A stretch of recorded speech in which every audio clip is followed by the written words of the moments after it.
자, 이제 사도신경 네 번째 시간입니다. 첫날은 우리가 서론을 받고, 두 번째 주에는 창조주 하나님에 대한 신앙 고백을 받고, 또 지난주에는 예수님의 성육신에 대해서 우리가 봤습니다. 오늘은 십자가에 이제 달리시는 예수님에 대한 말씀이 본격적으로 나옵니다. 고난당하시고, 순환받고, 십자가에 죽으시고, 또 사흘 만에 부활하시고, 그리고 이제 다시 오실 예수님에 대한 신앙 고백을 이제 사도신경이 담고 있죠. 사도신경을 우리가 암송을 하면서 이런 생각을 해본 적이 저는 있는데 아마 여러분들도 있지 않을까 싶은데요.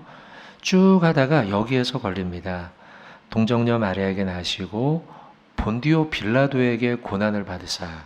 여기에서 저는 좀 한번 멈칫하게 되는데요. 왜 이 사람의 이름을 굳이 여기에 넣었을까, 언급했을까, 실명을 넣었을까라는 거죠. 실제로 예수님이 십자가에 달리시고 죽으시는데 1등 공신이 저는 유대인들이고 유대 지도자들, 뭐 대제사장, 바리새인, 사두개인 이런 인물들이 주도적으로 하지 않았습니까? 근데 그들에 대한 언급 없이 로마인이었던 총독이었던 빌라도의 이름이 여기에 들어갔다는 거예요. 지금으로 치면 빌라도는 손도 씻고 여기서 난 무관해. 손도 씻고 관계없어. 뭐 아내도 나오잖아요. 저 사람한테 관계하지 마세요. 이런 말도 나오고 하면서 상당한 거리감을 두려고 했던 본디오 빌라도인데 어찌 보면은 1차적인 그 예수님의 십자가에서의 그 책임자는 유대인들 또 바리새인, 사두개인 이런 자들인데 그들의 이름은 거론되지 않고 요걸 재판했던 재판관의 이름이 그것도 실명으로 거론됐단 말이죠. 글쎄요, 요즘으로 하면 본디오 빌라도의 후손들이 아니 왜 하필 이름까지 거론합니까? 라고 하며 명예훼손 뭐 이런 것 좀 하지 않을까 이런 생각도 좀 들기도 합니다. 자, 그럼에도 불구하고 사도신경 가운데 실명으로 콕 짚어서 본디오 빌라도의 이름이 들어갔단 말이죠. 왜 이 사람의 이름이 들어갔는가? 자, 여기에 대해서 좀 보자는 거예요. 여기에 대해서. 자, 몇 가지 이유를 좀 찾아봅니다. 자, 첫 번째는 역사적, 법적, 실제성을 보여주는 상징이에요, 이게. 그러니까 빌라도의 이름, 본명이 신앙 고백 속에 직접 기록이 된 이유는 예수님의 십자가의 죽으심이 추상적 신화 내지는 교훈적 종교로서의 의미가 아니라 십자가 사건이요. 그게 아니라 실제 역사 속에서 일어났던 사건임을 보여주는 장치라는 거예요. 그러니까 두루뭉술하게 십자가에 달렸다가 아니라 누가 재판을 한 구체적 사건, 역사적 사건이다라는 걸 보여주는 거죠. 실제 이 예수님의 십자가의 죽으심에 대해서 신화라든지 종교적인 교훈이라든지 하는 시도들은 이 초대교회 시대에도 많았고요. 지금도 많아요. 그러나 빌라도라는 이름이 넣어진 그 이름의 그 사건의 의미는 뭐냐? 예수님의 십자가 죽음은 그저 내가 그렇게 생각적으로 믿냐 아니냐의 문제를 떠나 실제 역사 속에서 있었던 사건임을 보여준다는 거죠. 자, 당시 유대 사회에서는요, 로마의 승인 없이는 사형을 집행할 수가 없었어요. 요한복음 18장 31절에 빌라도가 이렇게 말을 합니다. 너희가 그를 예수를 데려다가 너희 법, 유대법대로 재판해라. 당시에는 로마가 너무나 넓은 땅을 통치하고 있었기 때문에 각 나라마다 분봉왕이 있었고 각 지역마다 그 나라의 관습법이 있었단 말이죠. 그 법대로 예수를 재판하라. 그렇게 말을 했어요. 빌라도가. 그러자 고발했던 유대인들이 말합니다. 우리에게는 사람을 죽이는 권한이 없습니다. 그러니까 로마법으로 당신이 판결해 주세요. 라고 빌라도에게 압박을 했던 거예요. 빌라도는 로마 제국의 승인자죠. 그리고 예수님을 십자가형에 넘긴 최종적 법적 책임자가 되는 거예요.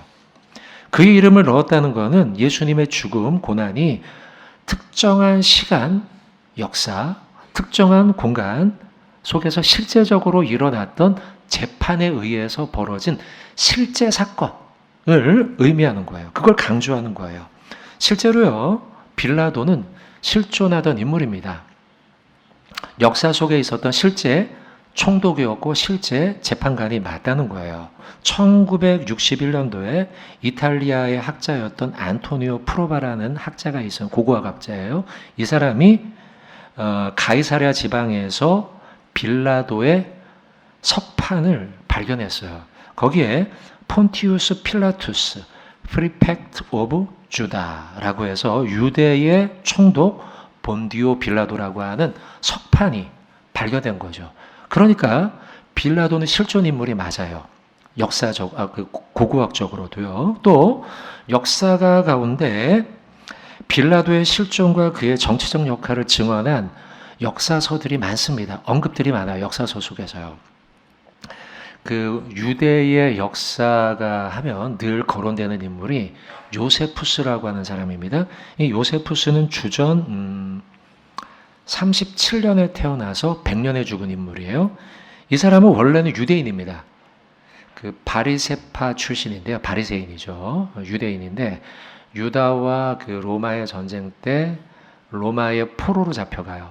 잡혀갔다가 이 사람이 로마인으로 이제 그 시민권을 얻게 되고요. 그 뒤에 로마 황제의 지원을 받아서 역사서를 씁니다. 그게 쓰게 된 게 이제 그 요세푸스의 역사서인데 이 사람에 의해서도 볼 때에 그 사람이 빌라도를 언급을 하더라는 거죠. 그리고 종종 무자비하게 정치를 하고 불의한 재판을 일삼았다. 그래서 유대인들의 원성을 샀다. 이런 기록들이 꽤 나옵니다. 이 빌라도는요, 그 예수님 재판뿐 아니고 다른 재판들도 그 엉망진창 많이 했던 사람입니다. 이 사람이요. 그러니까 자기중심적으로 자기한테 이득이 되면 이렇게 재판하기도 하고요. 그랬던 인물이에요. 원래. 그런 인물이라는 거죠. 또 타키투스라고 하는 역사가도 있어요. 이 사람도 빌라도를 언급을 많이 해요. 예수님을 빌라도 치하에서 처형된 인물로 분명하게 기록을 하고 있는데 이 사람도 AD 56년에서 120년 사이에 이 사람은 유대인이 아니에요. 로마 사람으로 로마 원로원 가운데 한 사람입니다. 그리고 대부분의 역사학자들이 이 사람을 위대한 역사가로 평가를 합니다. 특별히 그냥 연대기적으로 역사를 설명한 사람이 아니고 예를 들면 120년에 뭐가 있었고 121년에 뭐가 이렇게 한 게 아니고 그거에 대한 도덕적 평가를 했던 역사가로서 이름이 알려져서 도덕적 역사가 이렇게 이제 평가를 받는 인물입니다. 어쨌든 타키투스든 요세푸스든 이 본디오 빌라도에 대한 언급을 하며 이에 의해서 예수님이 죽었다라는 걸 언급을 하고 있다는 거죠. 그러니까 다시 말하면 우리가 지금 사도신경에서 본디오 빌라도에게 고난을 받으시고 라고 우리가 암송을 하는데 이 암송을 하는 구절은 어떤 의미가 있냐? 허구적인 상징으로서의 십자가가 아니라 특정한 인물에 의해서 재판을 받고 그리고 그는 실존한 인물이었으며 그러니 그에 의해 재판받고 죽으신 예수님의 십자가도 허구적 사실이 아닌 실제적인 십자가에 처형을 당하십니다. 이걸 우리가 고백하는 거라는 거죠. 이게 첫 번째 의미. 두 번째, 빌라도에 의해 고난을 받으셨다라는 것에 대해서 우리가 알아야 될 부분, 빌라도는 본래 재판을 엉터리로 하는 사람이라는 거예요. 우리가 간혹 이런 생각합니다. 예수님의 재판 앞에서 손을 씻으면서 이건 나와 무관해. 그럼 이 사람 좀 약간 좀 그래도 잘한 건 아니어도 아주 나쁜 건 아닌 거 아닌가 이런 생각을 우리가 할 수 있다는 거죠. 아니요. 여러분의 가족이 어떤 판관에 의해서 재판장에 의해서 사형을 받았다고 생각해 보세요. 여러분의 가족이. 근데 우리 가족은 아무 죄가 없어요. 그리고 재판관도 그걸 알았어요. 여러분 참을 수 있습니까? 참을 수 없는 일이죠. 빌라도가 지금 그런 거예요. 왜냐하면 성경 곳곳을 보면 빌라도는 단지 손만 씻은 게 아니고 예수님이 무죄하다는 사실을 이미 알고 있었어요. 요한복음 18장 38절 한번 보세요. 보십시오. 맨 마지막에 뭐라고 말합니까? 빌라도가요. 나는 그에게서 아무 죄도 찾지 못했다. 알고 있단 말이에요. 무죄함에 대해서요. 이게 빌라도가 예수님을 재판하는 과정이 18장 요한복음 그리고 19장 길게 다뤄져요. 요한복음에서 길게 다뤄지는데 유대인들이 예수님을 끌고 왔습니다. 끌고 와서 이 사람을 죽을 죄를 진 사람입니다. 막 했겠죠. 그때 예수님에게 물어봅니다. 너가 뭘 잘못했냐? 그때 왕이래요. 왕 무슨 왕이냐? 근데 원래 왕이라고 하면 쿠데타죠.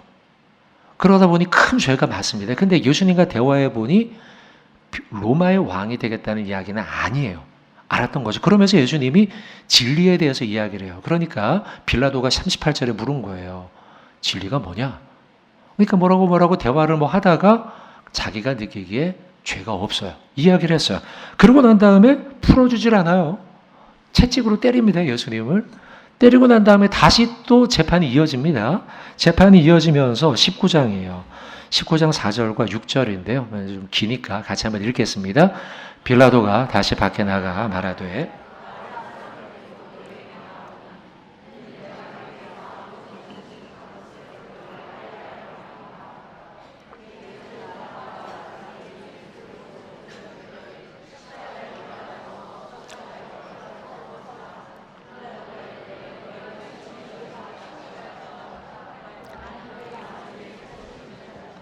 사절에 보시면 예수님을 데리고 나왔어요. 그리고 말하기를 나는 그에게서 아무 죄도 찾지 못했다. 난 이걸 너희에게 말하고 싶다. 얘기한 거죠. 그러니까 예수님에게 죄가 없다는 걸 안 거예요, 이미. 지금 벌써 몇 번이 나온 거 맞아요. 6절에도 보세요. 6절에도 어디 나옵니까? 제일 끝에 나오죠. 십자가에 못 박으라 나는 이렇게 얘기를 해요. 유대인들이요. 그러나 빌라도는 말하기를 나는 예수에게서 죄를 찾지 못하였다. 말을 해요. 요한복음 19장에는요. 여러 차례 빌라도가 예수님의 무죄함에 대해서 알고 있다는 걸 언급을 하고 있습니다. 여기서 아무 죄라는 표현이 형법상의 죄예요. 이 형법상 예수님은 아무 문제가 없다. 죄가 없는 사람이다. 기소당할 만한 이유가 없다는 걸 여러 차례 18장과 19장에서 빌라도가 알고 있음을 기록하고 있죠. 또 마태복음에는 마태복음 27장 19절인데요. 그의 아내가 나와서 말리는 장면도 나옵니다. 재판이 길게 이어지는 중에 아내가 사람을 보내요. 19절에. 사람을 쪽지를 이제 보냈겠죠. 써서 보냈겠죠. 말하기를 저 옳은 사람, 저 죄 없는 사람, 의로운 사람에게 아무 상관도 하지 마세요. 여보, 오늘 꿈에 내가 그 사람으로 인해서 많이 애를 태웠어요. 이렇게 이제 하며 쪽지를 보내요. 그러면 여러분, 이 소식을 듣고서 스스로도 알아요. 죄가 없음을. 빌라도는. 예수는 죄가 없어. 그리고 아내까지 나서서 이렇게 얘기를 해요. 여러분, 그럼 어떻게 판단하고 결정해야 됩니까? 이 아내는 이제 우리는 이 성경책이 정경입니다. 정경이고, 캐토릭은 외경들도 많이 보내도 우리는 외경을 보진 않아요. 그러나 외경 가운데 니고데모 복음서라고 하는 책이 있는데요. 이 책에 따르면 아내 클라우디아 프로클라, 빌라도의 아내예요. 이 여인은 유대교를 믿었던 걸로. 그리고 후에 그리스도의 사상을 추종했다. 이렇게 이제 알려져 있어요. 이 여인이 예수님의 무죄함에 대해서 남편을 설득한 거죠. 그러나 여러분, 빌라도는 결국 어떻게 행동합니까? 민중들이 막 소란을 피우고 정치적으로 이게 나에게 불안하니까, 그러니까 결국 십자가형을 선고합니다. 요한복음 19장 15절 16절 사이에 보면 이에 예수를 십자가에 넘겨줬다. 십자가에 못 박도록 그들에게 넘겨줬다라고 기록을 하고 있다는 거예요. 재판장이라면 무죄를 아는데 상황 때문에 사람들이 소란을 피우니까 정치적으로 내가 위험해질 수 있으니까 사형시킨 그 자리에 넘겨줬다는 거예요. 잘못한 거죠. 이에 대해서 요한복음 주석가인 레온 모리스는요 이렇게 평가합니다.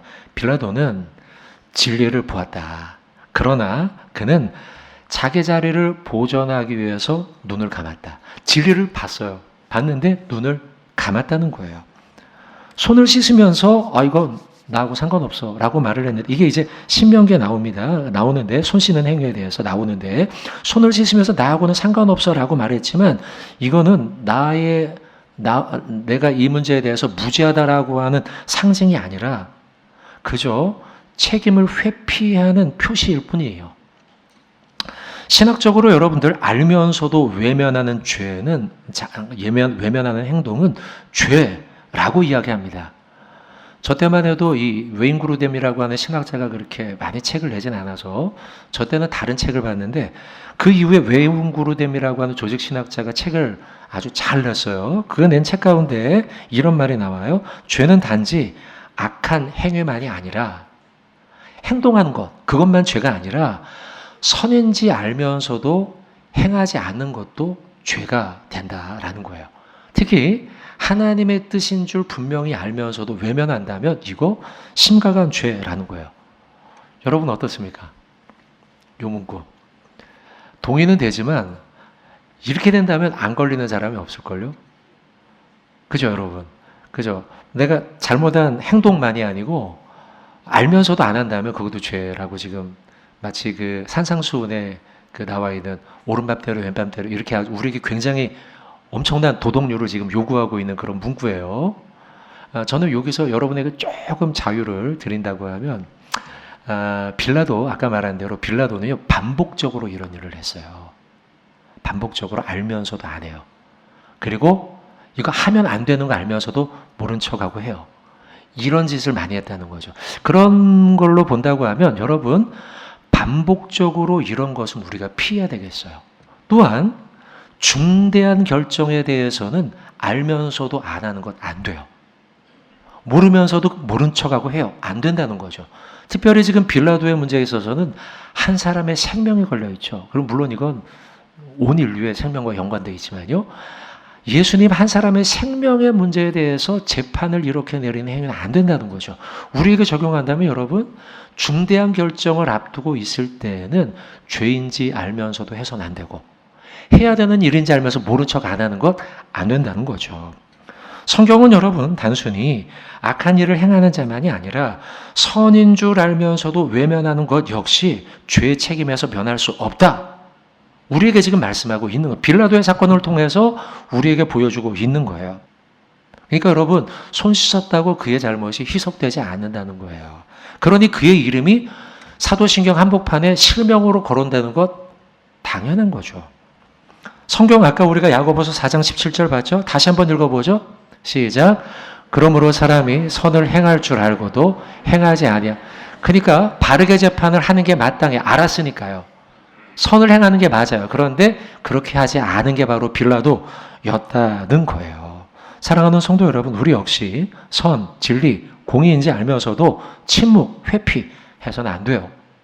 제가 약간 여러분들에게 좀 자유를 드렸죠? 비교적 자유.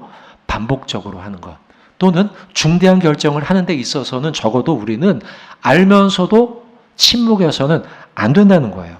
신앙인은 진리를 알았다면 반드시 그 진리를 따라서 담대한 결정과 행동을 하는 그런 사람이, 그런 존재가 우리 성도라는 거예요. 때때로 그렇게 하다 보면 손에 따를 수 있죠. 불이익이 찾아올 수 있어요. 그러나 표면적으로만 손만 씻고 난 몰라 라고 하는 건 안 된다는 거죠. 적어도 그 일이 반복돼서는 안 돼요. 그리고 중대한 결정에 있어서 적어도 그렇게 해서는 안 돼요. 빌라도는 그랬던 거예요. 중요한 한 사람의 생명이 걸려있고 그를 통해 온 인류의 생명이 걸려있는 사건 속에서 그는 손을 씻으면서 다 알고 있는데도 불구하고, 아까 아합처럼, 아까 헤로드 안티파스처럼 알고 있는데도 불구하고 그런 판결을 내린 인물이 빌라도라는 거예요. 그러니 우리는 어떻게 해야 됩니까? 이를 반면 교사 삼고 거울로 삼고 적어도 중대한 결정을 우리가 내릴 때에는 그게 올바른 일이라면 손해가 따르더라도 하고, 그것이 죄악이라면 어떤 일이 손해를 보더라도 하지 말아야 되는 게 우리 성도가 가져야 될 신앙의 자세인 줄로 믿습니다. 빌라도는 그게 손해를 볼 수 있었거든요. 왜냐하면 유대인들이 막 십자가에 죽여라 막 소리를 치니까 내 정치적 입지가 흔들리거든요. 지금 빌라도의 예수님 판결도 동일합니다. 예수님 판결도요, 그가 알았다면 올바르게 판결해야죠. 근데 여러분, 자, 오늘 설교를 맺으며 이 말씀을 좀 드리고 싶어요. 우리는 오늘 왜 하필 빌라도의 실병이 사도신경 가운데 거론됐는가를 보고 있어요. 사실 예수님을 죽게 한 1등 공신들은 유대 지도자들, 바리새인들, 사두개인들인데 그들 대신 왜 빌라도의 실명이 거론되느냐, 이걸 지금 보고 있는데, 자, 결론을 지금 맺습니다. 저는요, 이 결론이 빌라도의 이름 한 사람의 거론이 아니라, 이는 단지 한 개인을 지목하기 위함이 아니라 한 개인을 빌라도를 통해서 우리 모두 온 인류의 죄성에 대한 이야기를 담고 있다는 거예요. 그래서 빌라도는 보편적 인류의 죄성을 가진 인물로서 우리 모두를 대표하는, 우리 모두의 죄를 대표하는 자로서의 이름이 거기에 담겨 있는 거예요.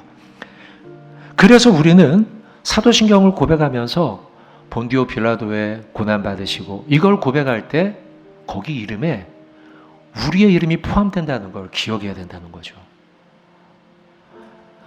본디오 빌라도가 예수님을 판결하면서 알았잖아요. 죄라는 걸. 의인이라는 걸. 죄 없는 분이라는 걸 알았어요. 그럼에도 불구하고 내가 만약 풀어준다고 하면 유대인들이 폭동을 일으킬 것이고, 그건 과거에도 있었던 일이야. 폭동, 힘든 일이야. 안 돼, 안 돼. 생각을 하고, 심지어는 아내까지 쫓아와서 쪽지를 건네면서 관여하지 마세요 라고 했는데도 불구하고 결국은 십자가에 예수님을 내어주죠. 이렇게 한 건 순전히 누구를 두려워해서요? 사람을, 상황을, 환경을. 의로운 일이 무엇인지 알았는데도 불구하고 그는 사람을 두려워하고 환경을 두려워하고 상황을 두려워해서 결국은 예수님을 십자가에 내준 인물이 빌라도예요. 그러고 보면 여러분, 빌라도의 모습이 우리와 비슷하지 않냐는 거죠. 우리도 상황에 따라서 의로운 일인데도 불구하고 그 일을 선택하지 않는 그런 우리 지난날의 과오들이 있지 않습니까, 여러분?